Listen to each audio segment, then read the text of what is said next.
இப்போது புதிய அறிமுகம் ஆச்சி ஹோட்டல் சாம்பார் 50 கிராம் ரூபாய் 20 மட்டுமே.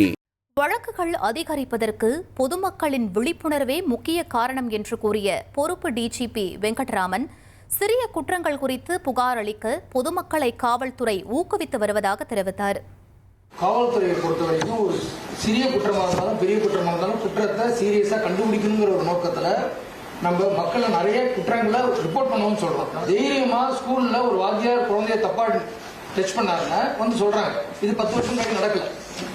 அதனால சில குற்றங்கள் தலைப்புல, அதாவது போக்சோ கேஸ்லயே வருது சில குற்றங்கள்.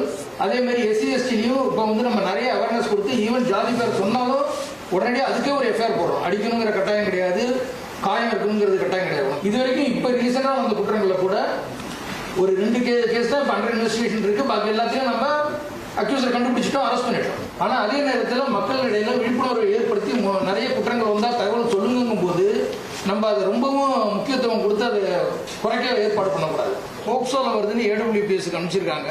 இருந்தாலும் AWPS இன்ஸ்பெக்டர் உடனே நடவடிக்கை எடுக்கலன்னு சஸ்பெண்ட் பண்ணியிருக்கிறோம். அதை பற்றியும் விசாரிப்போம். அது காவல்துறையை பொறுத்த வரைக்கும் உடனடியாக நடவடிக்கை எடுக்கணுங்கிறது தான் எங்களோட குறிக்கோளும். யாரும் தவறினா அதுவும் நடவடிக்கை எடுப்போம். நாங்குநேரியை பொறுத்த வரைக்கும் நம்ம அரெஸ்ட் பண்ணி எல்லாரையும் முடிச்சுட்டோம். உங்களுக்கே கேஸை பற்றி வித்தியாசம் முழு விவரம் தெரியும். இப்போ எந்த சம்பவம் நடந்தாலும் உடனடியாக நடவடிக்கை எடுக்கிறதுங்கிறது போலீஸ் தரப்புல, நம்ம காவல்துறை தரப்புல உறுதியாக சொல்ல முடியும். ஆனால் அதோட கண்ணோட்டங்கள், மக்கள் பார்க்குற கண்ணோட்டமும் எங்க கண்ணோட்டமும் ஒன்னாங்கிறது ஸ்டாட்டிஸ்டிக்ஸ் எல்லாம் வச்சு அனலைஸ் பண்ணி பார்த்தா தெரியும். இப்போது புதிய அறிமுகம் ஆச்சி ஹோட்டல் சாம்பார் 50 கிராம் ரூபாய் 20 மட்டுமே.